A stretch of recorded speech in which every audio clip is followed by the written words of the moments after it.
Assalamualaikum warahmatullahi wabarakatuh. Selamat pagi dan salam sejahtera buat kita semua. Hari ini saya bersama dengan Bapak Ali Gais. Pak Ali Gais ini adalah salah satu pendiri dari Padang Golf Tanah Merah Samarinda. Jadi tema kita hari ini adalah tentang Padang Golf yang mungkin satu-satunya di Samarinda yang sekarang cukup banyak member dan aktivitasnya. Ya mungkin Pak Ali Gais bisa diceritakan riwayat dan sejarah berdirinya, siapa, bagaimana, tahun berapa, bebas saja Pak. Nanti kita sambil bincang-bincang. Silakan. Assalamualaikum warahmatullahi wabarakatuh. Pada awalnya pembangunan Padang Golf Tanah Merah ini itu diawali dengan adanya pemain-pemain golf yang ada di Samarinda, tapi tidak punya lapangan golf. Tahun berapa itu Pak? Tahun 83. 83. Jadi pada waktu itu kita kalau mau main golf itu harus pergi ke Balikpapan. Harus ke Balikpapan. Kemudian kalau mau menyeberangkan mobil dulu, nanti sore ini kita seberangkan. Nanti malam itu jam-jam 3, jam 4 nyebrang pakai ketinting untuk ke seberang, karena waktu itu belum ada jembatan. Oh, jembatan? Hanya menggunakan feri. Feri itu berjalannya pada siang hari kan. Oh iya. Nah, jadi cukup menderita itu main ke Balikpapan. Iya. Sampai ke Balikpapan 2,5 sampai 3 jam. Iya. Kemudian nanti kita kembali, itu sekitar jam 4 sampai di Samarinda seberang. Itu masih karena antri dengan feri, ya sampai di rumah sekitar jam 8 sampai jam 9 di rumah. Wah, luar biasa. Jadi luar biasa. Nah, akhirnya karena waktu itu Pak Ardan selaku wakil gubernur belum menjadi gubernur. Belum waktu. Jadi dia bilang, "Li, kita mau buat lapangan golf." Saya bilang, ulun ada pae tanah di Tanah Merah. Pian waktu itu ada jabatan kah Pak Ali Gais? Pada saat itu? Ya sebagai pemain golf aja. Sebagai pemain golf aja ya, jadi rekan bermain golf ya. Tapi kenal dengan beliau itu karena zaman-zaman Kesatuan Aksi itu kan. Jadi kenal semualah pejabat-pejabat. Nah, jadi waktu saya sampaikan itu bilang, Pak Ardan silakan. Dan itu langsung kita lakukan pekerjaan ini. Jadi waktu itu saya hanya konsultasi dengan Pak Rusli. Haji Rusli. Ya, di waktu itu. Lahannya memang pian sudah ada. Lahannya itu ada kurang lebih 16 hektar saya punya. Sekarang ini di sini. Ya, saya punya pribadi waktu itu. Punya pribadi. Dan itulah yang menjadi saham dari awal pembangunan ini. Menariknya. Nah, jadi waktu disetujui, terus kita bergerak untuk saya mencari yang punya traktor, dan pada waktu itu pemborong-pemborongnya di Samarinda itu termasuk Pak Salim. Pak Salim lah yang kontraktor itu yang saya hubungi untuk bisa menggarap ini, dan beliau setuju digarap lah yang ini, yang sekarang ini hall 17. Hall 17 digusur untuk itu. Waktu itu belum ada pengurus, baru saya sendiri. Itu Mei 85. Belum ada badan hukum juga? Oh, belum. Setelah berjalan beberapa bulan, 85 itu baru dibentuklah badan hukumnya. Saya dirut, Pak Haji Rusli selaku komisaris utama, Harun direktur keuangan. Jadi bertiga itu aja.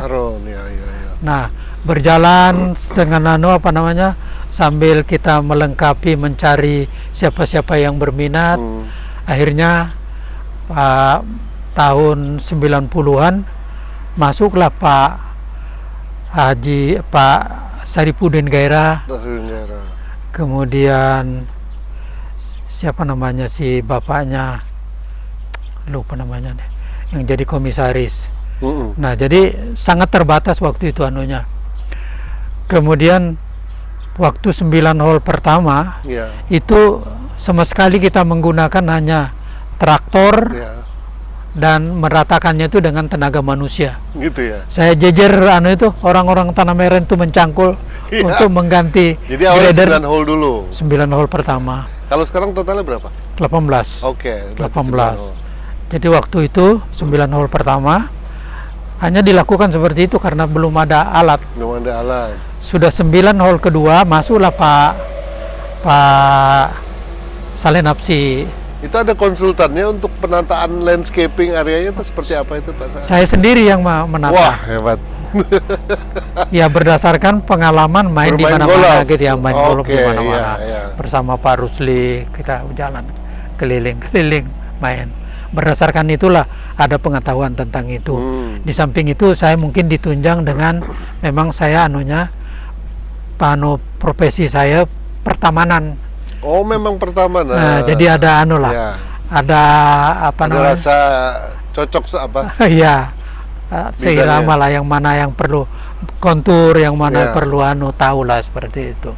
Jadi itulah modal daripada untuk membangun lapangan golf nih. Jadi desain saya sendiri. Kemudian ya kita sambil melihat-lihat di mana-mana, kemudian tanya-tanya juga dengan yang membangun padang golf di Bontang. Itu namanya Mr. Kolar, orang Australia. Nah, jadi minta pendapatnya ke Pak. Akhirnya selesailah 9 hole pertama itu. Nah, kemudian mengenai kelangsungan untuk pembiayaan ini, alhamdulillah dengan masuknya Pak Haji Rusli, Pak Haji Rusli bukan, masuknya Pak Salenapsi. Pak Salenapsi lah yang banyak memberikan kontribusi untuk mencari siapa-siapa yang masuk saham. Oh begitu. Iya. Sebelumnya itu Pak Ardan aja waktu itu tanya, pokoknya Pak Ardan bilang, "Li, kamu hubungi nih." Saya hubungilah. Waktu itu kebetulan yang pengusaha-pengusaha kayu. Jadi rata-rata mereka ngasihkan itu ada 20 juta untuk masuk saham. Berarti masuk saham ini memang dengan menyetor dana ya? Ya, menyetor dana memang. Kecuali saya yang Yang awal itu hanya tanah. Jadi modal tanah lah. Itu Pak Salenapsi pada saat itu ada apa jabatan beliau? Pak Salenapsi pada waktu itu belum waktunya masuk itu sebagai ketua SGC. Oh ya. Samarinda Golf Club. Jadi beliau atas nama klub, beliaulah yang mencari orang-orang siapa yang bersedia. Jadi pencetus lapangan golf ini adalah Pak Ardan, dan penyelamatan untuk penyelesaian itu adalah Pak Salenapsi. Tapi Bapak eksekutor awal. Ya, pendiri dari lapangan. Dari awal sampai selesai. Ya. Jadi kontraktor, jadi desainer, pokoknya serba lah. Dan memang waktu itu orang tidak tertarik, Pak. Masih belum ya? Belum tertarik. Tahu tentang golf juga. Belum. Jadi mungkin kalau orang sampai saya pernah dibilangi Pak Pung, anak buahnya Bob Hasan itu tapi tanya dengan bicara sama Pak Haji Rusli. Bilang beliau gila kali itu buat lapangan golf. Iya. Ya artinya uangnya di mana? Betul. Pengetahuan untuk itu di mana? Iya. Nah, tapi ternyata alhamdulillah bisa jadi. Iya. Pak Rusli sendiri sebenarnya ragu sekali untuk itu. Oh iya. Iya, ragu. Tapi dia keraguannya itu tidak disampaikan dengan saya, tapi disampaikan setelah selesai. Karena aku ragu rasanya nggak mungkin selesai. Tapi ternyata ini bisa selesai. Berapa lama Pak Ali dari awal? Dari 85 selesai tahun 2000, jadi 15 tahun. 15 tahun. 15 tahun. Mulai beroperasional tahun berapa? Yang benar-benar bisa operasionalnya tuh mulai yang sempurna itu ya setelah tahun 2000. Tahun 2000 ya. 2000. Sebelumnya itu ada memang benar-benar 15 tahun ya. 15 tahun. Jadi Pak Yosutomo dalam waktu pembangunan itu, ya kira-kira sudah 5 hole, dia tanya saya, "Li, berapa biayanya?" Aku juga kan kira-kira nggak tahu juga lah, kira-kira aja. Bilangku 300 miliar. 300 juta. Lalu beliau, terus dia bangun. 3 tahun aja selesai beliau. Ngikut. Ya duit banyak kan. Iya. Nah, jadi kita masih jalan. Iya. Nah, kemudian mengenai dana ya. Iya, Tadi dana ya memang orang-orang yang memang pemain yang banyak yang masuk. Oh gitu. Iya. Karena memang istilahnya prospek ini nggak ada lagi. Saya juga membangun itu nggak menghitung itu prospeknya kayak apa, nggak ada. Pokok berjalan aja dulu. Pokok berjalan aja. Hanya mungkin apa istilahnya nekat aja. Betul. Karena kita sendiri merasa main susahnya ke Balikpapan itu. Iya. Nah, akhirnya sudah bisa dilaksanakan. Kemudian jalan berjalan, banyak yang sudah mulai membantu. Iya. Pada tahun 90-an Pak penambahan itu tenaga direksi Pak Saripudin Gairah. Nah, beliaulah yang membangun ini Clubhouse ini. Okay. Tahun 91. Tahun 91.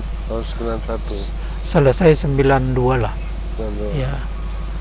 Nah, ini kan kemudian penggantian pengurus itu tahun 2003. 2003. Nah, jadi itu langsung dianukan oleh Pak Sapran, kemudian Pak Harun, bukan Pak Sapran, Pak Akil, Pak Helmus itu 2003 sampai dengan 2015 kalau salah kemarin ganti lagi kan. Diganti Pak Pak Amir ya. Dengan kawan-kawan. Berarti sekarang ini masih tetap jadi satu-satunya lapangan golf di Samarinda ya, Pak Ali? Dua sudah. Ya, dua yang di seberang. Iya, di seberang ya. Tapi sepertinya yang di sini, apalagi lalu lintas ke bandara juga sudah banyak. Daerah sini kan dulu pinggiran, sekarang menjadi tengah kota. Iya, tengah kota. Gimana itu? Jadi yang membuat orang lebih tertarik ke sini masalah jangkauan. Betul. Kalau misalnya ke Balikpapan atau ke Luajanan itu kan memakan waktu. Betul. Antrian apa dan sebagainya. Kalau ke sini ya lebih gampang lah. Lebih gampang. Jadi sehingga ini bisa lebih tertarik dibanding yang lain. Ya. Nah, kemudian mengenai mungkin dari segi penataan atau memang lokasinya memang memungkinkan seperti itu ya, kita kalau hujan juga nggak banjir, ya paling banjir sebentar aja. Nah, kalau tempatnya Pak Yos itu kan yang membuat yang kurangan itu menarik itu ya karena sering banjir itu. Gitu. Karena memang kondisi tanah lahannya memang seperti itu kan, seperti turun. Ini kan. Kalau kita ini memang bukit lari, jadi itu dari segi keuntungan lokasi yang dalam proses pembangunan ada penambahan area luas tanah nggak, Pak Ali guys? Enggak. Oh, tambah terus. Tambah terus. Itu. Jadi tambahannya itu ya karena tanahnya yang saya punya itu kan hanya 16 hektar. Ya, kurang. Ya, akhirnya Pak Saleh mencari ya lewat Pak Rusli dapat jadi tambahan-tambahan yang itu dibeli lah. Waktu itu harganya masih murah sekali, 100 rupiah satu meter kan. Nah, 100 rupiah 1 meter. 100 rupiah. Tahu gitu kita buat lapangan golf mulai dulu ini. Jadi murah memang. Waktu itu memang area sini masih sepi. Hutan seperti itulah. Jadi di sini kan lokasinya lokasi rintisan orang transmigrasi. Tapi bukan dibagi. Artinya sendiri siapa yang mau buka silakan merintis. Makanya ada yang luas, ada yang yang mereka kita beli itu ya tergantung kekuatannya untuk merintis. Betul. Dan itu dulu waktu itu hanya mengambil kayunya aja. Belum ada sawah segala, belum ada sawah ya. Dan konturnya banyak berbukit, banyak dirubah atau mengikuti? Kalau yang ini, yang di atas ini kan berbukit ini. Iya. Tanahnya ini digusur ke bawah karena di bawah rawa. Untuk hall 10 itu kan rawa. Itu yang nutupi. Nah, kemudian yang parit-parit yang banyak yang mana-mana itu semua tanahnya diambil untuk menguruk fairway. PRW 4, PRW Berarti 3. lumayan banyak juga perpindahan tanah nih. Wah, banyak yang dari anu itu. Tapi dari daerah situ aja Dari hanya sekitar. dibuat parit. Nah, sehingga ada dibuat kolam, ada dibuat parit. Nah, jadi sebenarnya banyak mengakal-akali aja. Kayak namanya duit nggak ada kan ya, seperti itulah. Jadi ini selesai, ini selesai tahun 2000 2,5 miliar. Punya Pak Yos itu selesai 4,5 miliar. Tidak termasuk tidak termasuk harga tanah. Oh iya. Itu biaya pembuatannya aja. Ya, pada saat itu kan pada nilai uang juga beda. Iya. Dan pada saat itu orang mendesain itu 4,5 miliar. Oh gitu. Untuk mendesain aja 4,5 miliar. Konsultannya. Tapi orang luar negeri gitu ya. Iya. 4,5 miliar. Ya berarti Pak Ali Gais ini tanpa bisa biaya. Dibilang otodidak tanpa biaya, ngalahkan orang luar negeri. Mendesain ini tanpa biaya. Ya kalau sekarang mungkin kalau prospek kedepannya gimana nih Pak Ali Gais ini kan kota tambah ramai. Wah, kalau melihat KN pindah, mudahan. Ya, saya kira cukup prospek yang bagus ya. Cukup ya. Ya, pertama orang tambah banyak yang punya duit kan. Betul. Yang banyak duit kan yang main golf itu ya. Nah, dan sekarang ini kalau kita melihat ini yang muda-muda justru banyak sekarang. Gitu ya. Kalau yang sudah tua-tua tuh hampir sudah saya aja sudah tidak ada main lagi kan. Jadi umur rata-rata pemain juga lebih muda ya sekarang. Ya, lebih muda. Kalau dulu mungkin setelah mapan. Baru. Kalau sekarang dan dulu kan terkenal sekali orang yang main golf itu orang kaya. Sekarang tidak juga. Tapi ternyata enggak juga. Nah, jadi dalam perjalanan ini dibangun, saya sering berangkat dengan Pak Rusli, keliling main di Jawa, ya sambil melihat dia lah anunya. Nah, kemudian sistem perawatan. Jadi kalau perawatan lapangan seperti ini, itu rata-rata 60 sampai 65 orang. Waduh. Itu anunya. Krunya. Jadi untuk seluas ini. Ya, untuk seluas 65 ini. orang. Kalau yang rumput green itu, lapangannya itu sampai 300. Yang pantas main golf mahal mungkin ya. Oh iya, mungkin yang paling mahal di dunia di sini lah. Kalau di Jawa tuh 3 jutaan sekali main. Oh gitu ya. Iya, di sini yang paling murah lah seluruh dunia mungkin. Yang paling banyak perlu tenaga untuk bagian yang mananya Pak? Untuk perawatan lapangan. Rumput ya. Iya, perawatan bunker, green, pengerikan. Jadi pada waktu saya dulu itu karyawan hanya 15 orang. 15 orang. Tapi karena saya turun langsung menjagai, jadi pembagian manajemen untuk pembagian tugas mereka itu betul-betul terarah. Efisien ya. Efisien. Nah, sampai saya ditanya itu beberapa lapangan golf, kok Pak Ali bisa tenaganya seperti sedikit seperti itu. Sampai-sampai itu ada GM-nya Pak Yos dulu ke sini untuk belajar gimana Pak Ali kok bisa seperti itu. Nah, saya bilang caranya saya atur ini bagian bunker ini, bagian ini bunker, operasinya betul-betul di misalnya perbaiki jalanan misalnya. Saya sudah menghitung kira-kira 100 meter ini kalau selesai satu orang aja. Selesai itu saya silahkan pulang. Jadi saya tidak melihat jam kerja tapi hasil. Berdasarkan hasil. Dan karyawan juga merasa senang. Bisa pulang kan, bisa kerjain yang lain. Nah, itu yang pengalaman yang saya, dan itu kita melihat setelah kita main di mana-mana. Kalau pada waktu orang rame itu karyawan kan yang ada di lapangan itu pas bola di situ larilah dia. Nah, kan tidak efisien kan?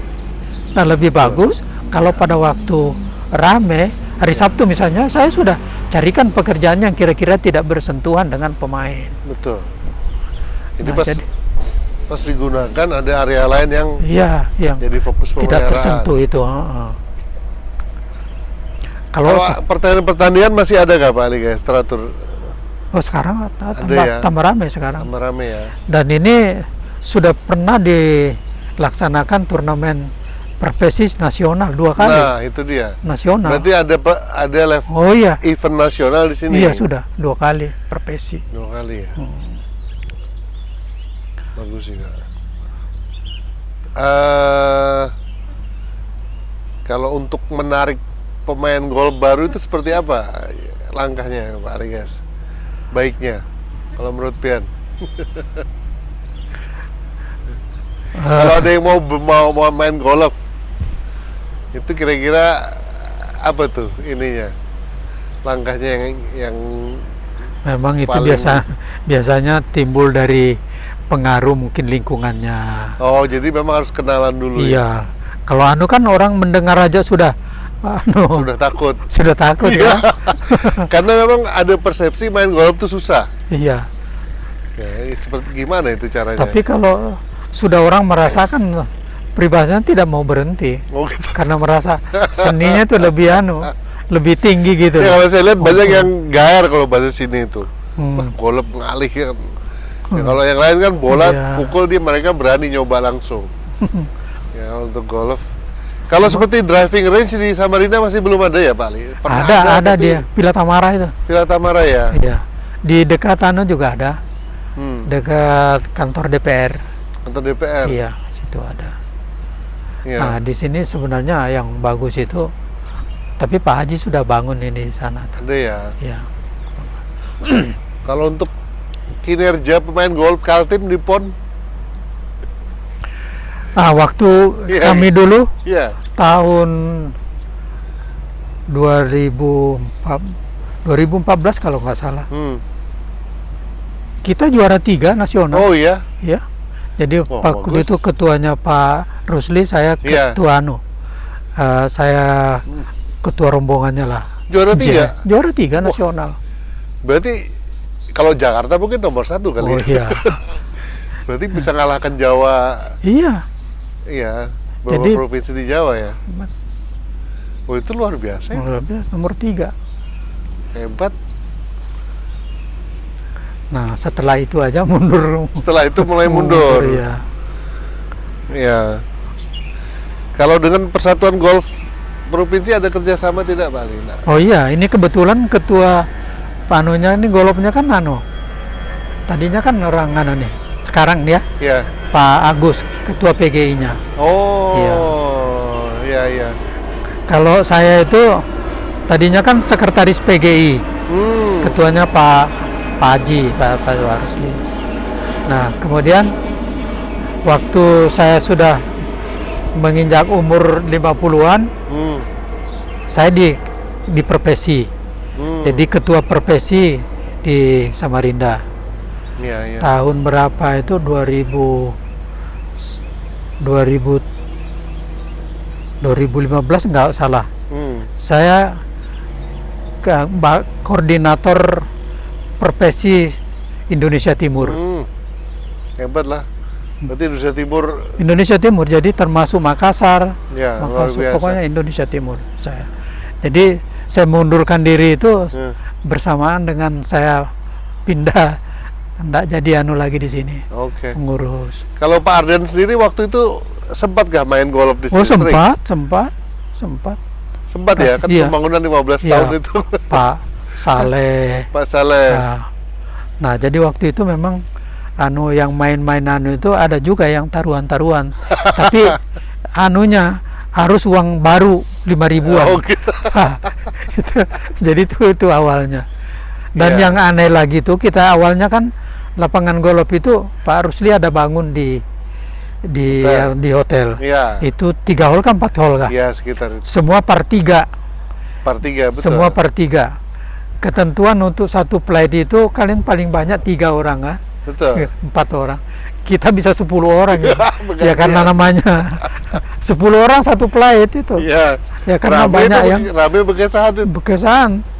Dan ramenya itu kalau udah malam itu pembagian hadiahnya itu di hotel kan. Jadi rame waktu itu. Nah, ini sambilan jalan ini. Iya. Jadi mungkin itu ya cukup menarik. Jadi buat teman-teman yang melihat tayangan ini, kalau tertarik silahkan. Ya, siapa tahu mungkin Anda, terutama yang anak muda, siapa tahu mungkin kita nggak tahu, mungkin Anda berbakat, karena unsur bakat sepertinya cukup relevan juga ya Pak Aligas ya. Karena ada istilahnya handicap itu. Ada yang main betahunan handicap karena turun-turun. Tapi ada anak-anak muda, ya kalau masalah biaya apa bisa ditanya nanti langsung di sini. Semakin lama mungkin semakin populer. Dan tidak juga, kalau dulu masih harus banyak jalan kaki. Ya paling sekarang ada armada. Berapa Pak armada? Sekarang ini mungkin ada 70-an kali. 70? Iya. 70 kan, apa namanya mobil listrik? Apa namanya nih, kita ini kan karya.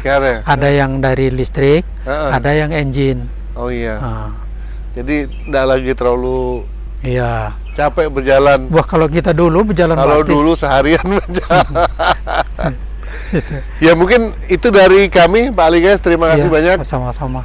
Atas waktunya, ceritanya mungkin nanti ada lagi yang bisa diceritakan atau ada aspek khusus nanti yang bisa kita syuting. Tayangan berikutnya mudah-mudahan nggak kapok deh. Cuaca juga bagus. Ya mungkin dari kami di sini dari Padang Golf Tanah Merah. Sekarang tapi berubah. Sekarang berubah. Waktu kepengurusan Pak Sapran itu berubah menjadi Bukit Tanah Merah Golf. Bukit Tanah Merah. Kenapa dirubah? Ya mungkin supaya lebih spesifis. Mungkin lebih keren kali ya Bukit. Ya, mungkin itu saja.